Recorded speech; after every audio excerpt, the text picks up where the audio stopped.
question, and this is kind of a question that connects with what Daphna was saying about EWOC.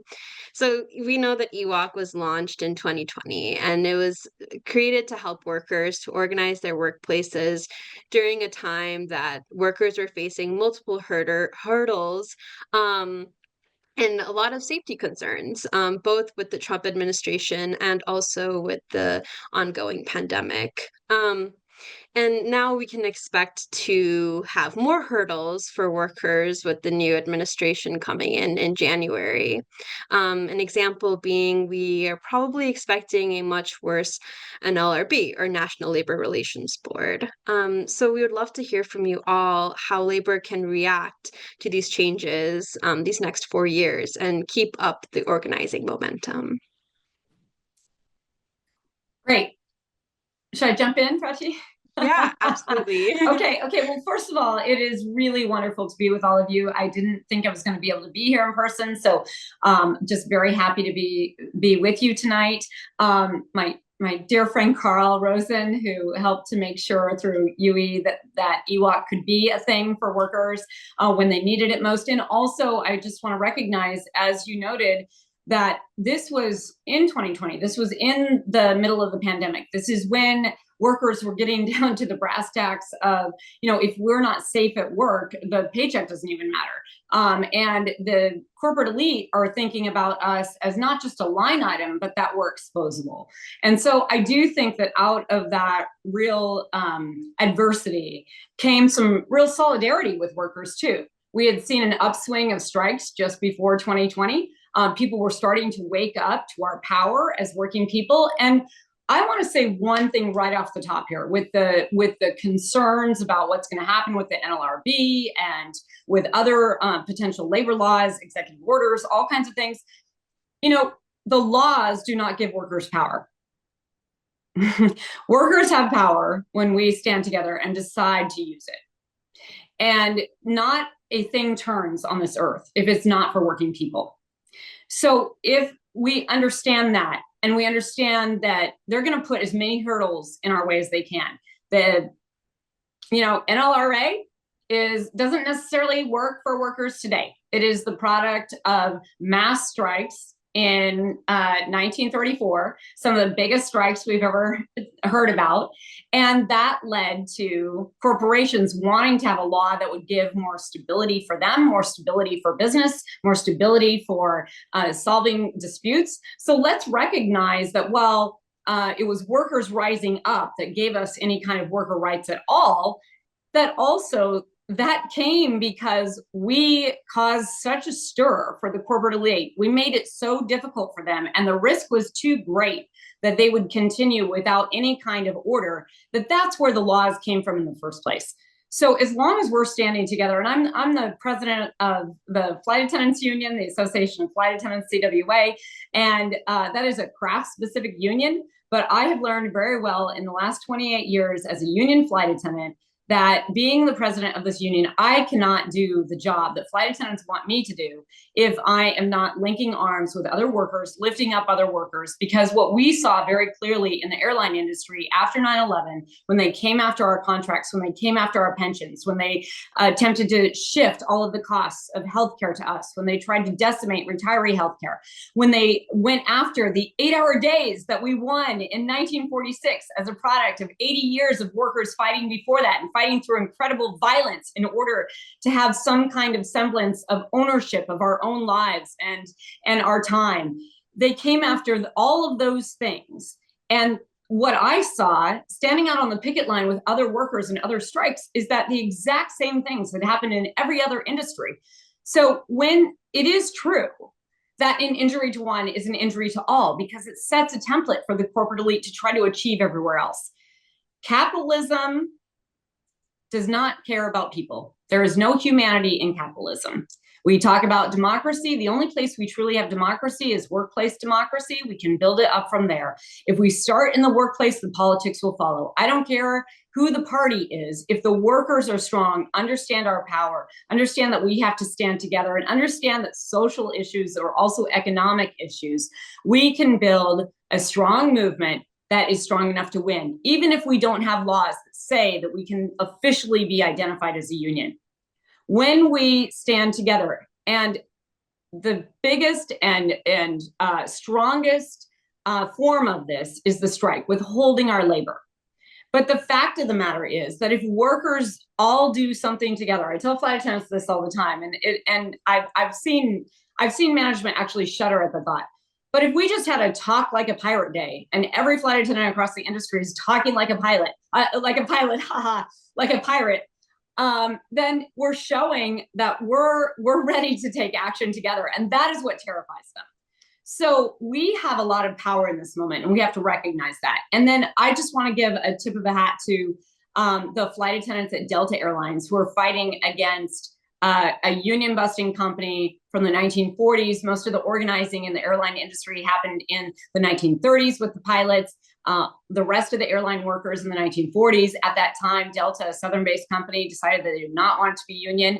They wove union busting into the company, into the very fabric of the company, and really fought to keep unions off the property. We have over 28,000 Delta flight attendants who are trying to organize with the Association of Flight Attendants right now. They are in a 10-week push. We're in week 2 of that, so 9 weeks to go to file for an election and finally get their union and start bargaining that first contract. We invite you to take part in that. If you want to get involved in that historic campaign, you can go to deltaafa.org and sign up as a supporter. If you know a Delta flight attendant, you can engage there. But I want us to really take in the fact that we are going, in general, in history, when the government has been with the workers, or at least not been against them, workers have made progress. When the government has been against workers, workers have had a harder time of making gains. But we have to understand that that is also in our consciousness, and we can demand in our own workplaces, and by standing up together, supporting each other in fights, in contract fights, and everything, that we can actually demand that they come to us, that we set the agenda for the world, that we finally actually create the promise of this country of by and for the people. And so I actually think that in moments of adversity, we have the biggest opportunity to make gains as labor, because the urgency is there for us to come together. The urgency is there for us to define our demands, stand together and fight for those demands. And when we do that, we hear each other's stories. We understand that we're not that different, even if the boss is the one who decided that we're in that workplace together. And when we come out for other people's fights, we feel stronger because we feel the wins that we can achieve with those workers, but we also understand their struggle as our own. So this is a moment actually where I have a lot of hope. And I hope that everyone can put this in their heart and understand that we have to fight like hell, just like Mother Jones taught us to do 100 years ago. She said, you will fight and win, fight and lose, but you must fight. That is the spirit that we have to have. But we have to understand that the true power of the world rests in the hands of workers. And when we take that in and we stand together and we understand that every person, no matter what gender they are, how they identify, who they love, where they come from, what their background is, we're working people who make the world turn, and or stop it if we decide to. And so the power rests with us if we decide to use it. I went on a little bit longer than 4 minutes, but that's what I would have to say, in addition to the fact that we need more people signing up to be a part of EWOC, to volunteer, to donate, and to listen. That the end of the year fundraising goal is $35,000. This is people power making EWOC work, and we're going to work to supercharge that too. Thanks, everybody. Solidarity forever. Thank you, Sarah. And I see that Eric put a link to help support Delta workers in the chat. So if folks could please sign up on that. And something that you said in particular is an injury to one is an injury to all. And also that this moment is one of agitation, a one where we can organize and use what is coming at us to then organize for something new and something better. So really appreciate you saying that. Carl, would you like to add anything to what Sarah has said? Sure. And again, thank you to EWOC for organizing this. And we're really glad to see how successful EWOC has been, since it was just a little kernel of an idea a few years ago, and you know, it's been a great thing to watch it grow and literally train thousands of people on how to organize their own workplaces. And even if they're not successful all the way through to making a union at a particular time, they learn skills that, you know, will stick with them all their lives. So I couldn't agree more with what Sarah had to say. I think some things I'd add. Look, we've been living under a rapacious corporate controlled regime in this country for a long time. And it has not been easy for unions for a long time. Will it, you know, be worse under a Trump administration than maybe it has been the last couple of years? In some ways, yes. In some ways, it'll be more of the same. I think our biggest concern is the one that gets at the heart of what unions need to do, which is to build unity. Because what Trump is really about is trying to divide the working class. And you know, we're going to see this in terms of attacks on immigrants, racial attacks, gender attacks, etc. It's our job as unions to overcome that. And the workplace is the best place to overcome that because we can unite people around fighting the boss. You know, I think there's a couple sayings that have been around for a long time that both really contribute to how we should look at things. A bad boss is the best organizer. We're going to have a really bad boss at the political level nationally. It's going to result in corporations and employers thinking they can get away with more. It's going to piss people off. We've got to organize that anger, build unity, and take that fight on. The other saying is the best defense is a good offense. That's something we practice all the time. You know, when we have organizing drives, what do we teach people? Hopefully, stick to our issues. Fight on our terrain, not the boss's terrain. Don't get sucked into whatever, you know, jive the company is trying to put out in their messages. Stick to what we are organizing around, right? That's our terrain. So this is the same. We need to be going on offense on our issues. The American worker is generally overworked, underpaid, not enough time off, not enough ability to have time with their families, etc. They're being forced to work to live instead of, to live to work instead of work to live. And, you know, these are our fights, and we need to take them on. And how do we do it? I think we do more of what's been working these last few years. We've made a lot of progress in terms of getting the working class into movement in the workplaces. Not all of it has led all the way through to contracts yet, but, you know, a few years ago, if you had known that, you know, all these hundreds of Starbucks locations would have essentially self-organized, that my union would have organized, you know, many tens of thousands of graduate workers, all of these different things that have been going on. What's been at the core of it? Workers organizing other workers, workers training other workers, workers learning exactly what Sarah said, that they are the power. They are the power. And so I think if we continue to multiply that message, we'll come out all right on the other end. And so that's what I'm looking forward to building with all of you over the coming years. Absolutely. Thank you so much. And I think that really passes along really well to Sylvia, who is an amazing worker leader and also is part of this new organizing with Starbucks. So, Sylvia, how would you add to this conversation? Yeah, I think, well, first of all, thanks for having me. I'm really happy to be here. I'm very thankful. Um, I think y'all have said a lot of what I was gonna say. The first point being that we certainly have benefited from a somewhat pro-worker NLRB or a more than usual pro-worker NLRB over the past few years, but like Sarah said, like that is not the reason we've gotten this far. We have exploded in a kind of unprecedented way in this industry because we have been just in a lot of ways going back to basics. It's just a lot of one-on-one conversations. It's a lot of learning each other's issues. It's a lot of worker to worker organizing. We've built like really incredible national structures on our campaign. Our union is also like really seriously worker led in incredible, inspiring way. And we've built structures that enable us to guide that and guide the direction of the campaign and take ownership of new organizing and, organizing other stores and keeping our stores strong.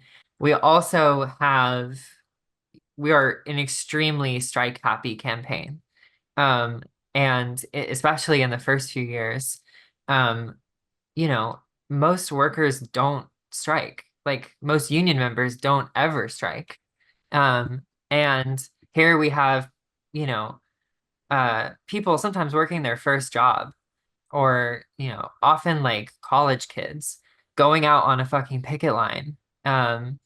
And like that's what got the company to come to the table with us and actually start bargaining with us, not the NLRA. I personally hope that the NLRA continues to exist, even though it sucks and is limited. And like Sarah said, uh, like what it is exists because of us, because of working people. But, I think we're going to continue doing exactly what we've been doing during this next administration. And I think what Carl was also sort of getting into is like making social issues like the center of our organizing push is also what has generated a lot of energy and gotten a lot of people engaged. And is usually like why people choose to organize their store. And up front, while we're in the early part of this panel, I did want to make a quick ask of our community. We are in December going into another session of bargaining with the company. It's going to be very important. And we're trying to go in with as much power as possible. So we are asking our allies to help us canvass between December 10th and December 15th. There is a link that Eric can put in the chat. You can sign up. There's a link in here that you can use to identify a store to host a canvassing action at.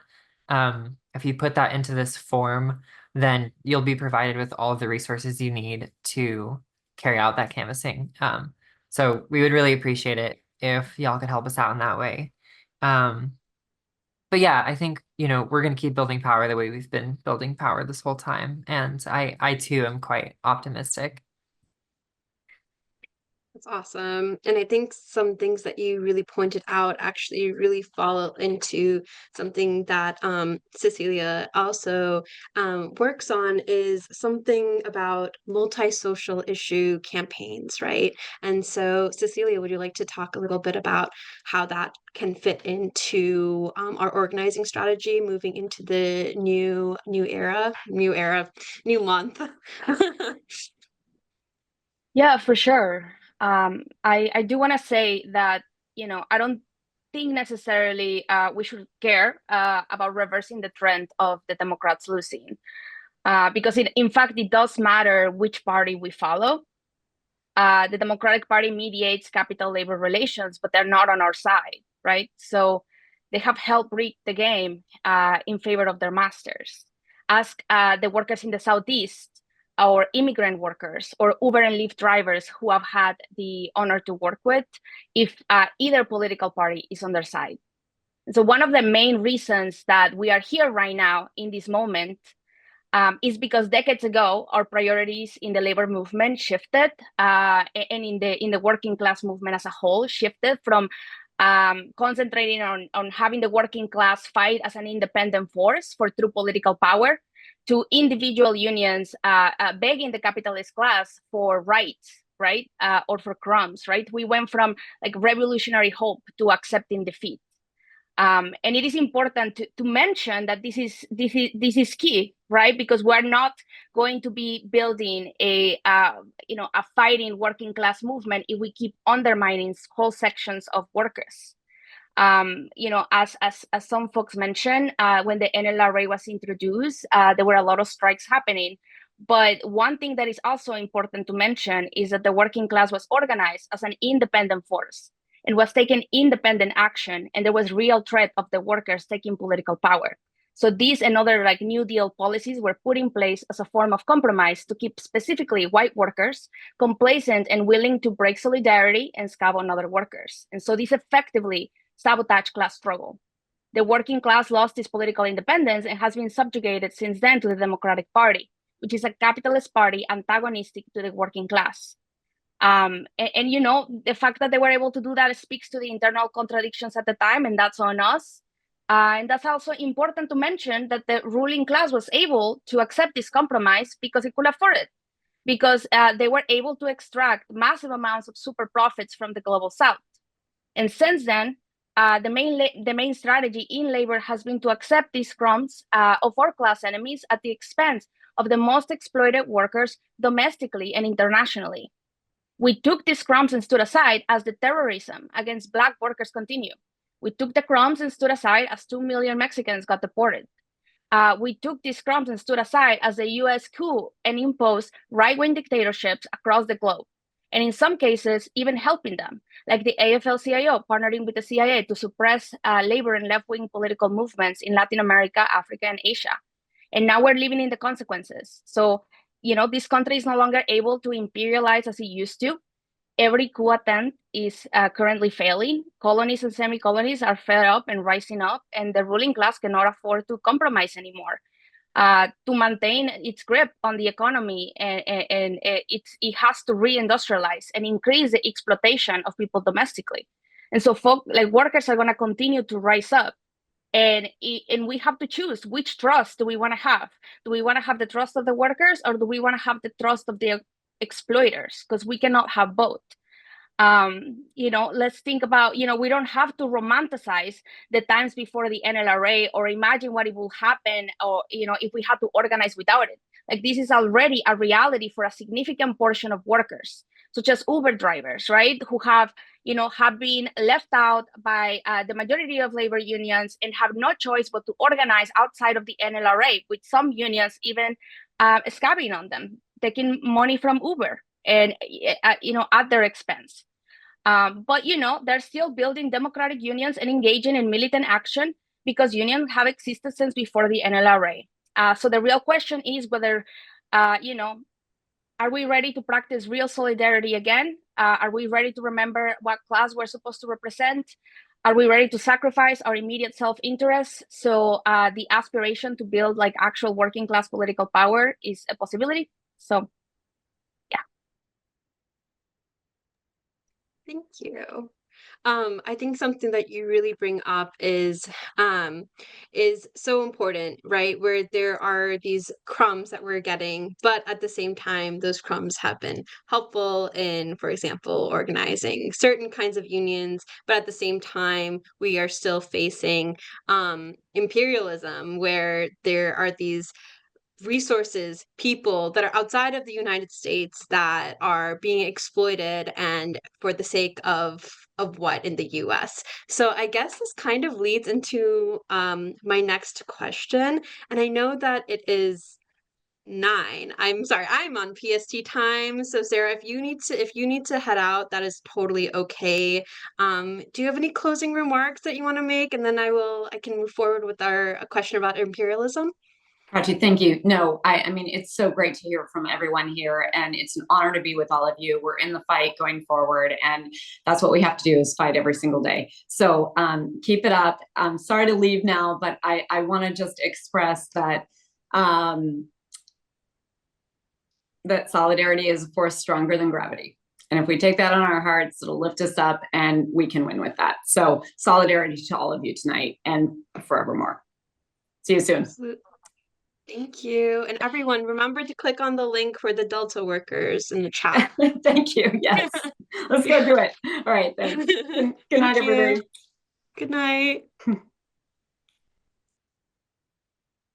So what Cecilia was talking about really leads us into this question about what is our role in the American labor movement, or in the labor movement overall, when it comes to worsening conditions that we have been experiencing, that we're going to continue to experience with the new administration in the global south, in countries that the US really does have a role in the conditions that the people of those countries are facing.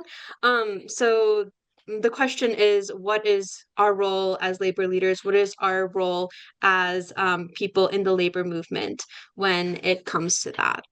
And so anyone who feels like they want to answer this question first can go ahead. I'm willing to take a shot at it if you want, given that internationalism is one of the key principles of UE, and our understanding of what rank and file unionism is about, because it means, the solidarity doesn't just extend to just certain groups of workers in the US. It doesn't just extend to workers in the US. It's got to be to workers worldwide. And, that was a lesson, that the capitalist class knew what they were doing with the McCarthy period in the late 40s and the early 50s. They destroyed the unions in this country, or greatly shrunk them. Only 2 of the 11 unions survived, UE and the West Coast Longshore being those 2, who stood up for saying that we needed to have solidarity with workers in other countries, that we had more in common with the working class in other countries than we did with the capitalist class in the US. And unfortunately, the rest of the labor movement was willing to, make a deal with the devil, basically, where they would, have a little bit of quote unquote labor peace and get some better wages and benefits for a couple decades, basically, until that got pulled out from them, starting in the 1970s.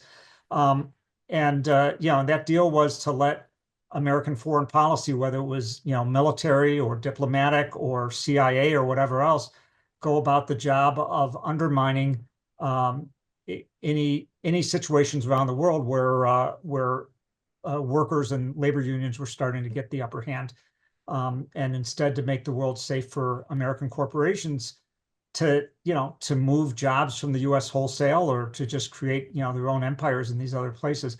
So we have an obligation to support the fights of workers in those other countries, both because that's what solidarity calls for, but also because it's what's caused the race to the bottom worldwide. And just the same as why we have, as unions that are, much stronger in the northern part of the US than in the southern part, we have an obligation to help organize workers in the South. When we have whole segments of our society here that have very little representation in the labor movement, whereas other sectors, have more. We've got to organize, the unorganized, and it's for everybody's benefit. It's the only way we can maintain our own standards too, or improve our standards, is to do that. So I think again, these issues will sharpen during this coming period. I think people will see the need to do this more and more, and it ties into everything. I mean, look at issues of like immigration. I mean, a huge part of the immigrant influx over the most recent period was from Venezuela, because of the terrible sanctions that we're imposing on Venezuela, which has to do with, corporations who are mad that they got their businesses taken away from them down there. The whole oil industry, underpinning a lot of this, et cetera. I mean, these things have real impact. And then, and then they turn around and say, oh, look at it. It's terrible, all these immigrants coming in, and therefore we've got to, be repressive towards everybody who doesn't look right. Basically is what it ends up being. And it creates all kinds of other mayhem for us, further undermining the working class in this country. So we have an absolute obligation to take on these fights. It's not a separate fight. It's part of the same fight. Absolutely. Sylvia, would you like to add anything to this conversation? Yeah, sure. Well, I think, I was thinking about this earlier, like what exactly is the role of a barista in international anti-imperialism? And I think like in the short term, it's certainly like, our Starbucks Workers United was one of the first labor organizations, if not the first labor organization, to explicitly come out in support of the Palestinian resistance. And that the company's retaliation to that certainly cost them a lot of social capital. But in addition to that, we took that opportunity to do a lot of internal political education. And I think like in the long term, obviously what we need is like broad industrial unionism and like like Carl was saying, like unified fight across all labor organizations where we're able to act together to make the changes that we want to see. And I think in the short term, for us, it's continue building power, continue consolidating power so that we can build up to that moment in the future. And I think also like to make it a little bit more broad, I think, the reactionary agenda that we're going to see in the next few years isn't just obviously limited to foreign policy. It's going to be domestic policy. It's going to be affecting a lot of marginalized workers at our stores, at our Starbucks stores. And I think like that's, again, going back to the idea of social unionism, of centering these social issues in our organizing, is what we're really doing. And we're going to win an amazing contract next month. And in a lot of places in the South, in places that are targeted by this administration, working at a union Starbucks may be the only way someone can access gender affirming care, for example. And so I think like what we're doing is building our power to increase our capacity to take care of each other, to further consolidate our power, to increase our capacity to take care of each other. And that just keeps going and going and going and going. And in the long run, I would love to see united anti-imperialist American labor movement. And I think like the baby steps are what we're doing right now. I love to hear, especially as someone who identifies as an educator, I love to hear the education part. So, thank you. Cecilia, would you like to add anything? Yes, for sure. So, the only way to fight like Trump's white nationalist agenda is with an internationalist agenda, as Carl was mentioning. To remove Trump, we must remove what caused Trump, right? So Trump is a symptom of imperialism in crisis, which is starting to take a toll on the population inside the imperial core. The other reason is the subjugation of the labor movement to the Democratic Party. Imperialism is in crisis. Imperialists are going to have to use repression to extract more profit out of domestic workers and maintain their economic and political dominance. As the US rushes to bring back manufacturing jobs, we are going to be, we can expect attacks on immigrants, queer and trans people, and reproductive rights, right? Connected to the fact that the US has an aging population, which is not ideal for a manufacturing boom, among other things. We're going to see also an increase in prison labor and gig work, right? But that also means that the ruling class has hit a weak point. They're not strong right now. They are desperate. And the people are going to be disappointed. Even folks who voted for Trump, they're going to be disappointed and they're going to rebel. And especially as contradictions heighten, we're going to see that. And they're going to start seeing who are their friends and who are their enemy. And to effectively fight against reaction, we must be brave and not cowards. We are in this position because of our past mistakes, so we must learn from them. We're here because for many decades, we put first self-interest over, the working class movement as a whole. And so, when we're talking about the role of labor unions, there is some limitations, right? A union represents its members, not the entirety of the working class. So it doesn't all fall on labor unions, and a single union is not a vanguard party. But while the solution doesn't lie on just unions, the bare minimum that labor unions need to do is to not get in the way of the working class organizing into an independent political force, right? So what I mean by that is that the working class needs its own political party. And we cannot in the way of the working class learning its power and leading role. We cannot blur the line between class enemies and friends. We need to treat enemies like enemies and friends like friends. And that might mean, not fraternizing with the enemy or playing footsies with them. That means sacrificing our crumbs and rebuilding a movement that not only includes but centers the interests of the most exploited workers domestically and abroad. And stop selling out, which also includes stop taking leadership from the Democratic Party, which is a capitalist party, and they're the enemy as well. It also means rejecting business unionism. No more deals with corporations like Uber, Amazon, Boeing, or any of them. And do not undermine the organizing efforts of some of the most necessary workers for a strong working class movement, right? And I can even give an example. So for example, Uber and Lyft drivers, right, gig workers, they are workers with direct leverage over big tech capitalists, who are the emerging capitalists at the top of the ladder right now. Everybody's enabling them, both parties and even many unions. Take Uber, for example. Already it's bad enough that the top lawyer at Uber was Kamala's top advisor, but Uber drivers have been largely abandoned by most of the established labor movement.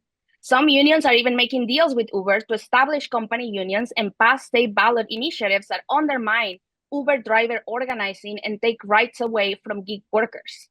When the labor unions sell out gig workers, they sell out their own members, because Uber drivers and other gig workers are at the forefront of the fight against the gig economy, against the expansion of the gig economy. Tech capitalists are using them as guinea pigs for class warfare tactics, such as algorithmic wage discrimination, which is a tactic that is already being spread to other fields like logistics, retail, and even healthcare, right? So at the end of the day, is which side are we on? If we're with the workers, then we must not get in the way of them building organizing as an independent political force and taking independent political action. Thank you, Cecilia. Thanks everyone for answering this question. I think so. I'm going to move into a question that I see has come up in the Q&A, and also kind of is a part of something that all of you have said a little bit about. I am going to ask y'all to be a little bit more specific about organizing tasks as we move forward, and also as we're moving into the Q&A portion. So the question is, a lot of union leaders may be going on the defensive, right? As in the new administration, with the new things that we're going to be seeing. So I know that also all of y'all have portrayed a very organizing forward method, and at least in the way that you've been talking, and also in the ways that I've seen you all in the unions and in the organizations that you work with. So if you could be specific about what are the organizing tasks ahead? How are we going to be working in the defensive, but also in the offensive? You can go first again if you want, or can rotate around. Yeah, go for it. Okay. Yeah. Well, look, we need those unions that have in recent years been, the more militant, the more willing to take action, to be even more militant and take even more actions right now, and to set examples for the rest of the labor movement, because there's no doubt there will be a tendency by a number of unions to kind of try to hide under a rock and hope this, this goes away after 4 years or whatever. But the problem is they're going to find themselves in an even more weakened state at that point, and the working class as a whole. We can't afford that. And instead, we can do a fight back. I'll give you an example from my own union's history of not that long ago, about a little over 15 years ago. 2008, the whole economy was falling apart. People were getting laid off by the millions. And the powers that be in this country decided that the solution was to give hundreds of billions of dollars to the biggest banks while letting millions of workers get laid off during the financial crisis. And we had a group of 250 workers, many of whom were undocumented. There were many immigrants. Most of the rest were African American. So folks who, never had, had a real fair shake on anything. And we had recently organized them into UE and improved their standards some, but not tremendously yet. And they're facing their plant getting shut down. And they were going to be thrown out on the street without any severance pay, without their vacation pay they were due, without 2 months of their WARN Act pay, or anything. And we just said enough is enough. We're not going to stand there and let it happen. And instead we started, this was at Republic Windows and Doors. People should look it up if they're not familiar with the history. We started a plant occupation, which was illegal, which continues to be illegal. And you know why? Because the rule book for workers in this country is written such that the last rule is always workers lose, which is why you can't follow the rule book. So we fought back and we made it a much bigger issue by putting it on the banks. And in fact, that's when the slogan, the banks got bailed out, we got sold out, got invented for that occupation. It got picked up by Occupy Wall Street several years later. But we did that, and it got tremendous attention.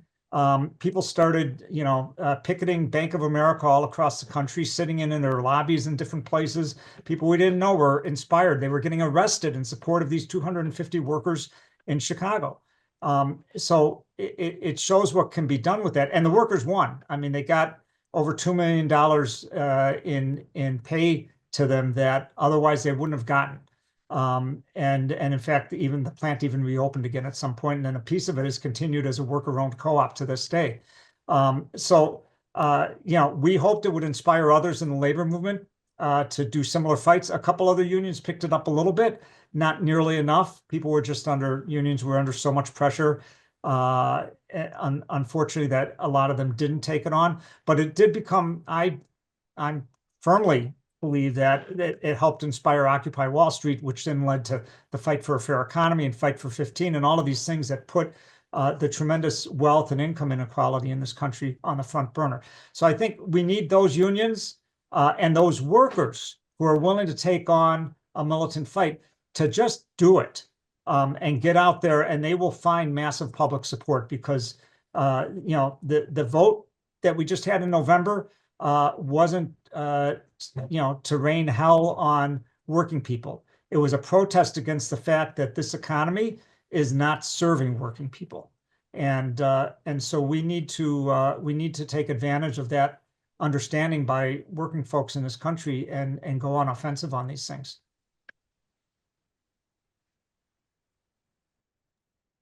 Absolutely. Sophia, how does Starbucks United plan to continue the fire? Yeah, I think every time I get pinned, my camera expands, I'm realizing. How curious. Well, I think for us, offense and defense are the same thing. Like the tasks ahead of us are to grow and to build power. And like that's how we protect ourselves, and it's how we go on the offense against the company, against capitalism. I think it's the same task. This our lineage as a union is traced back to like the lady garment workers in the early 1900s, and they believed, I'm just going to keep saying it, in this idea of social unionism, which isn't just providing or centering social issues and like social justice, but also like the idea that our labor organizations and the power that we build as workers should exist to like take care of us. As an example, the lady garment workers provided housing to their members. And they were, in the early 1900s, predominantly Jewish women. They established their own bank because no one would bank with them. And in today, I'm lucky enough to live in Philadelphia, and I get to go to the Philadelphia Joint Board of Workers United often, which shares a building with a retirement community for former Workers United union members. So when you go to the office, there's like a bunch of old dudes on like walkers smoking cigarettes outside. And I think like part of offense and defense being the same thing is like attrition, is making sure that like people survive to keep fighting, and that we maintain our power so that we can consolidate it, so that we can build it. And I think that's a really big part of what we're doing, and why like the tasks that we're looking ahead at with a lot of clarity is just grow, grow, grow, grow, grow. because that gives us more resources to provide for each other, and to continue building those structures and to outlast, outlast the fight. Because I think things are probably, I'm an incredibly optimistic person. Being totally pragmatic, I think things are going to get a lot worse before they get better. I think the next century will be one of many horrors that we may not even anticipate. And I think, having the structures and power in place to take care of each other through climate change and social repression and everything that's coming, I think is going to be really important.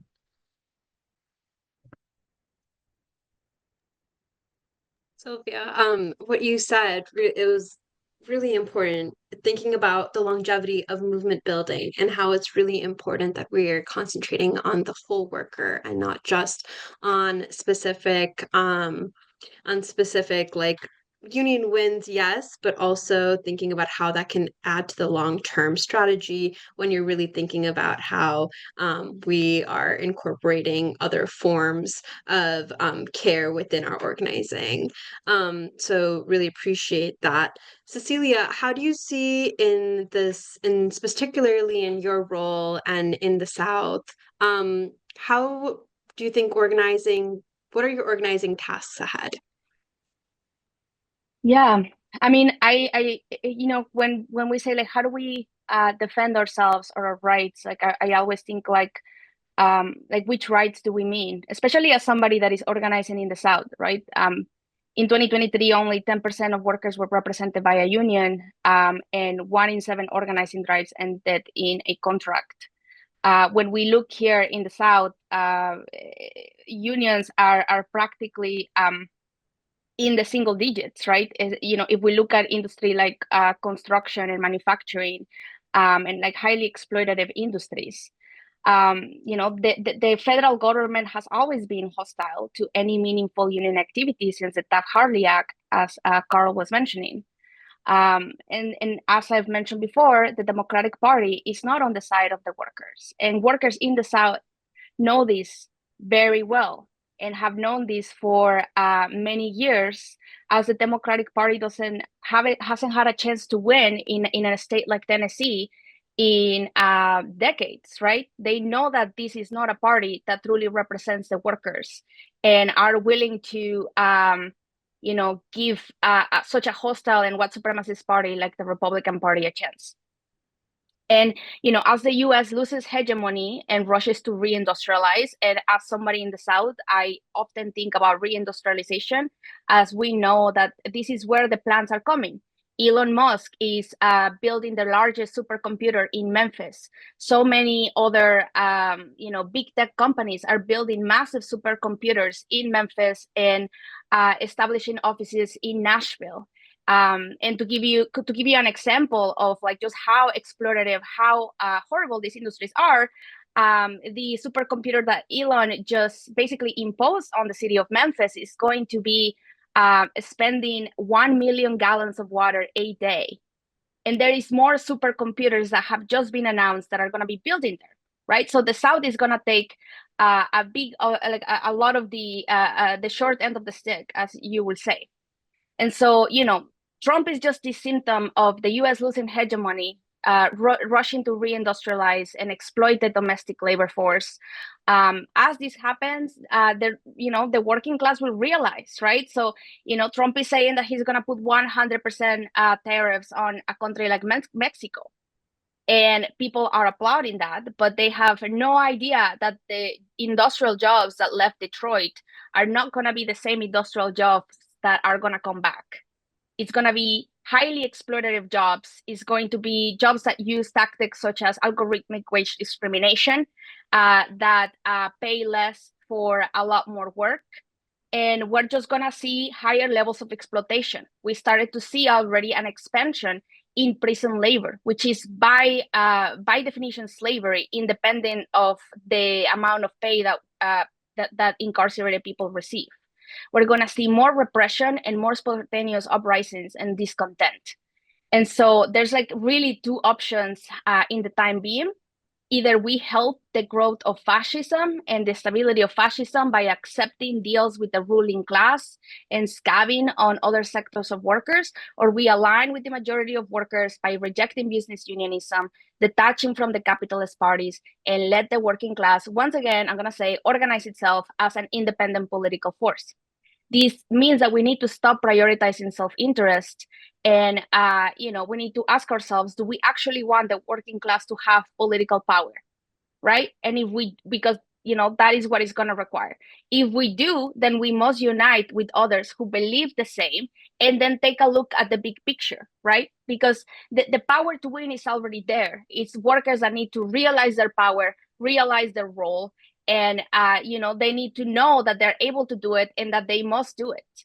And for that, I would also say that we need to be organizing the right base, right? So one of the benefits of uniting with other people who believe that the working class needs to act as an independent force and take independent action is that, like, we can actually look at the different contexts, at the entirety of the US politics and economy, and understand the right groups of workers that we need to be prioritizing. Because sometimes with this self-interest, as I was mentioning, what is happening with Uber workers right now, these unions are not seeing the full picture, right? Like SEIU 32BJ just supported Uber to pass a ballot initiative in Massachusetts that will put Uber drivers on company unions, taking away their rights, taking away the right to strike, and basically institutionalizing the misclassification of Uber drivers.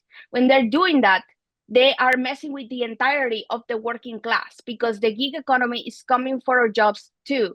The gig economy, algorithmic wage discrimination, these are all things that we need to be wary about, and we need to understand in order to fight them.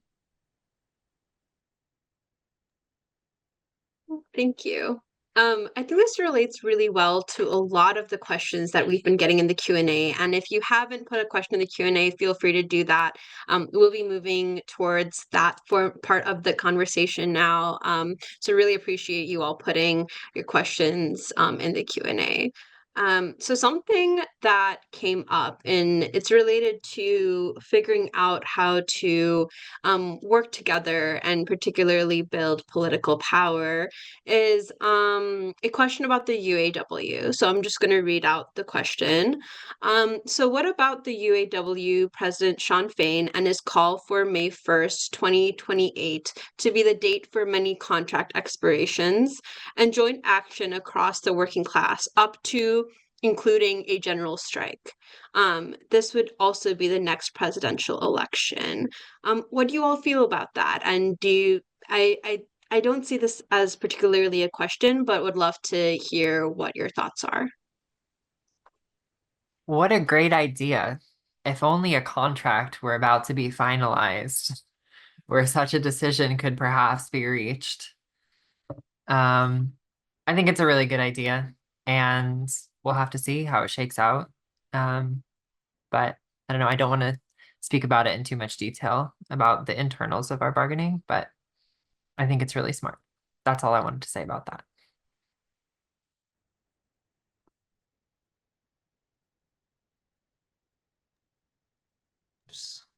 I can say in UE, there's definitely a lot of interest in this, and we're engaged in conversations about how that might work and what it might look like.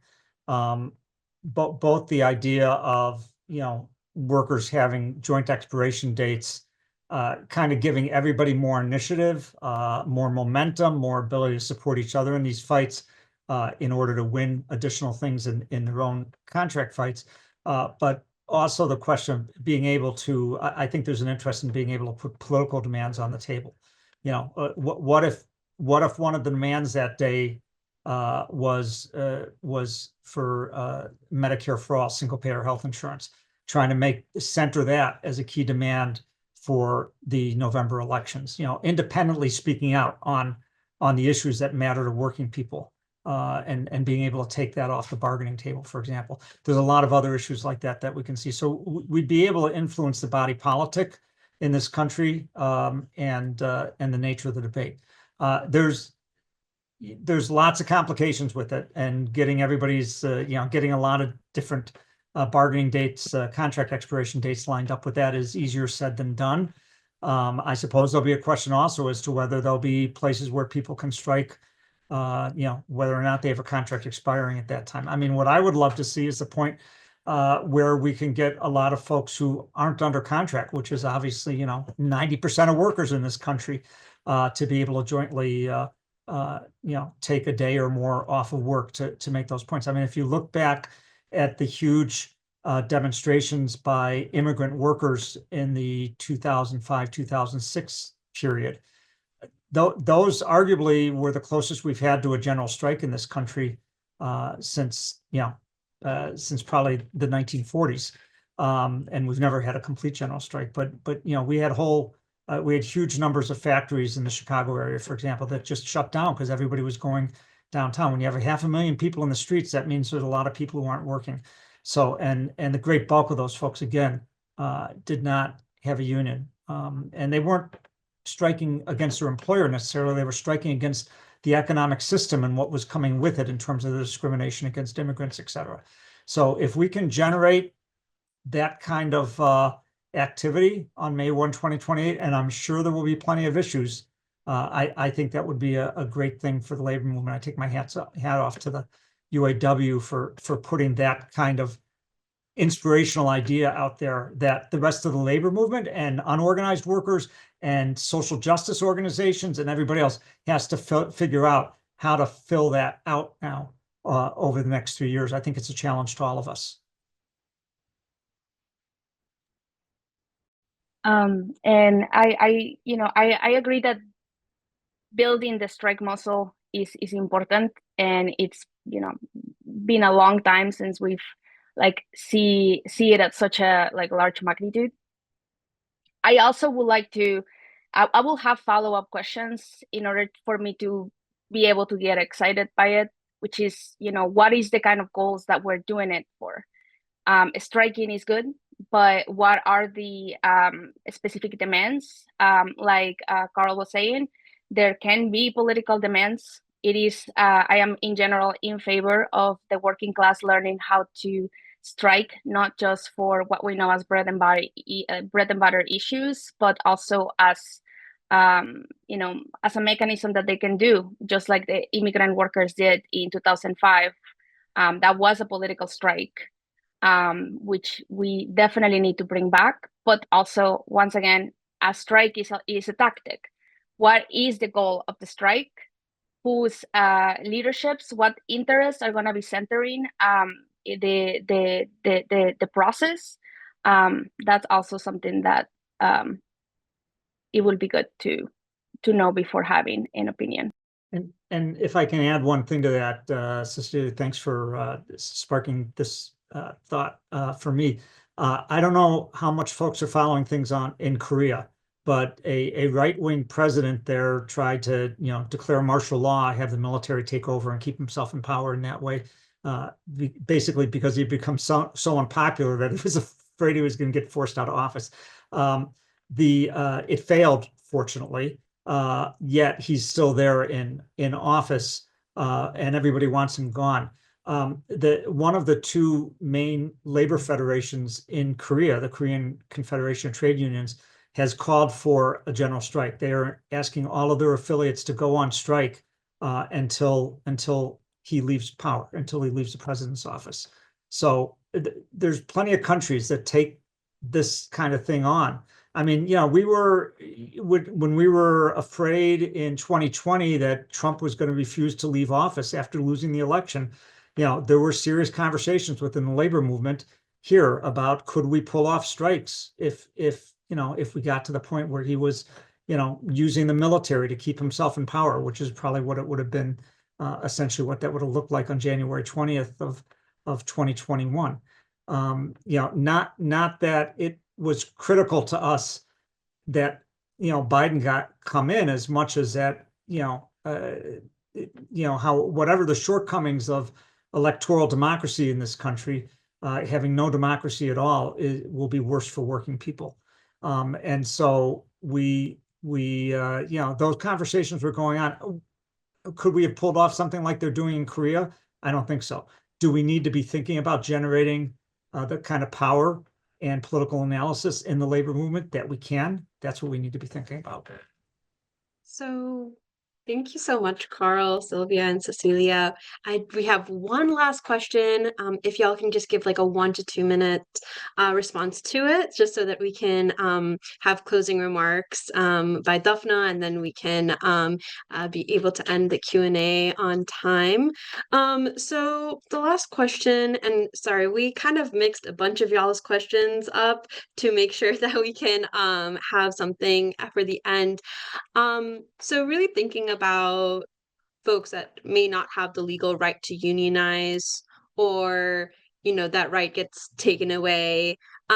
What can people do concretely? I know we've talked a little bit about this, but what can people do concretely, even if they do not have the legal right to organize into a union? You always have the right to union or to organize. Our position in UE always is, if you've got a boss that you work for, you have the right to organize. Does the law support you in that?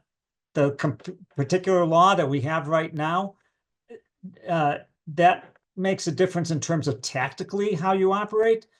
It shouldn't make a difference in terms of how you think about what your rights are as a working person. And if you build enough unity amongst the workers, I mean, look, the reason we have the laws that we do that allow some portion of the working class here a legal framework for organizing is because people were striking and fighting at a time when they didn't have those legal rights, and they did it anyway. And you look at like the Red for Ed strikes a couple of years ago amongst teachers who in many states are not allowed to organize or not allowed to strike, et cetera.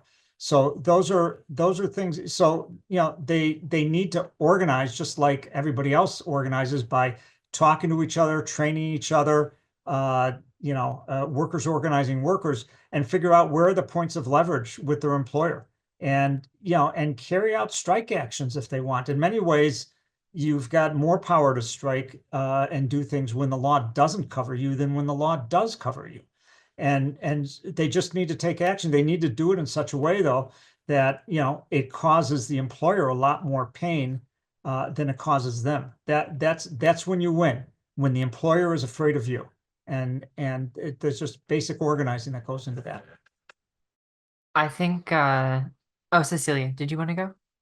Well, I was gonna say something kind of similar. I think like for us on the campaign, maybe a similar situation is thinking about what can we do before we have a contract. Because there are big wins that we're waiting on that are going to be delivered with this contract, that are going to make working at this company a lot more livable, give us a lot more protections, give us a lot more stability. I mean, that's what we've been fighting for. But then also in the short term, like, how do we get wins? And we get wins all the time. And that's because like the theory of power is just that you have more power together and you can force concessions. And there are so many examples in the history of this campaign of workers banding together and confronting management over, air conditioning being down, or over specific treatment of a worker in their store, or over, a situation that's causing them to be unsafe, and getting the company to move on that stuff by working together, by doing a walkout, withholding their labor, or by confronting, their manager directly in a public way. Like, there's so many examples of that. And I think like those things can happen with or without a labor organization representing you. That's just worker power. Yeah, I mean, as I was mentioning before, we don't have to imagine a time before or after the NLRA. There's a lot of workers that already are organizing that are not protected by the NLRA. Uber and Lyft drivers, and I've also worked with a lot of immigrant workers that are not accepted in most unions, right? They're not able to be members in the majority of unions, especially in a state like Tennessee that uses things like E-Verify. As Carl was saying, that also allows you to do a lot more things because the NLRA is an agency that is there to mediate the relationship between labor and capital. Sometimes it can make it a little bit more bureaucratic, that relationship. So for example, like the Uber driver union in Tennessee, they're able to engage in intermittent strikes. They're able to engage in a wider variety of militant action to get the goods, to get what they need. But I also must stress that it doesn't matter like how we organize or what we do as labor unions. It's gonna keep getting worse unless the working class is organized into a political party. So like it just is so important, and we have completely forgotten and lost that conversation that we avoided at all costs. We avoided at all costs in labor spaces. When at the end of the day, like we are where we are, labor is weak because we also give up our chance at having an organized working class into a political, an independent political entity. And we decided that it was going to be okay to take the leadership of a capitalist party like the Democratic Party. So as long as unions are subjugated to a capitalist imperialist party, as long as they're doing that, as long as they are, you don't even have to be helping, but are you getting in the way of doing that? As long as there's no political party for the working class, fascism is going to continue to increase. And, we might have to start from zero all over again. Well, on that note, I know that there's like a lot more that can be talked about on this topic and a lot more organizing that we all really need to be doing, both in our communities and also in our workplaces. And with that, I really want to pass it on to Daphna for a call to action. So if you're ready to organize your workplace or you're ready to really be part of the fight, join EWOC, join organization, and be a part of it. So thank you so much, Sylvia, Cecilia, and Carl, for your time. And I'm going to pass it to Daphna for a quick closure. Thank you. Yeah, thank you so much. I really appreciated that discussion. I felt like there was a lot to cover, and I'm not going to keep people on past that because I think we have a lot to mull over. I hope people feel inspired to stay in the fight. I know I do. I know that we are doing a lot in EWOC to advance all of these things that people are talking about, and I'm so proud and glad to be among, fellow labor organizers who are doing the same. I think that we know that labor unions are more popular than any president and any party, and that it's actually workplace organizing that can really foster solidarity in times like these, despite whatever happens in the halls of power. So I'm really glad that we did this. I hope that people feel inspired to join. If someone could drop in the chat for me right about now. Donate really helps us support workers. Make sure to sign up to volunteer if you want to contribute to non-union workers becoming unionized workers, becoming organized workers, which, as Carl was saying, we have like 90% of the country in that situation. And if you want support in organizing your own workplace. All right, y'all. Have a good end of your year, good holiday season. We'll be in it together in 2025. Solidarity.